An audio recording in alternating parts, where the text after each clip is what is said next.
আসসালামু আলাইকুম। Hello everyone. আজকে একটা ছোট মিনি ব্লগ নিয়ে তোমাদের কাছে আসলাম। কাচকি মাছের চচ্চড়ি করব হাতে মেখে। হাতে মেখে একবারে বসিয়ে দেওয়া। এটা একটা অথেন্টিক রান্না বাংলার। আর মা, চাচিরা, কাকিরা, আগের দাদিরা এভাবেই রান্না করেছে। আমার শাশুড়িও এরকম আইটেম রান্না করে হাতে মেখে।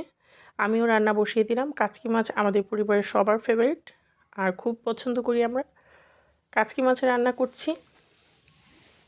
আরও করেছি আমি সবজির ডাল রান্না আজকে। আরও করেছি নদীর বড় পাঙ্গাস এনেছিল, অনেক বড়, ৬-৭ কেজি ওজনের। ওই পাঙ্গাসটা ভুনা করেছি। এত টেস্ট ছিল পাঙ্গাসটা। আসলেই এক এক জায়গার মাছ এক এক রকম টেস্ট থাকে। নদীর পাঙ্গাস মাছের তুলনায় অন্যরকম, একদম ডিফারেন্ট। আর স্বাদও প্রচুর হয়। এই যে নদীর পাঙ্গাস দো পেঁয়াজি করেছি। আর এখানে ভাত।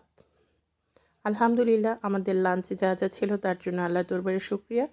এই তো আমাদের লাঞ্চের ছোট মিনি ব্লগ তোমাদের সাথে শেয়ার করলাম। আর সবজির ডালের যেই রান্নাটা, যেহেতু এখন উইন্টার প্রচুর সবজি পাওয়া যায়, তোমরাও এভাবে বাচ্চাদের বড়দের সবাইকে সবজির ডাল রান্না করে খাওয়াতে পারো। হেলদি রেসিপি এবং সব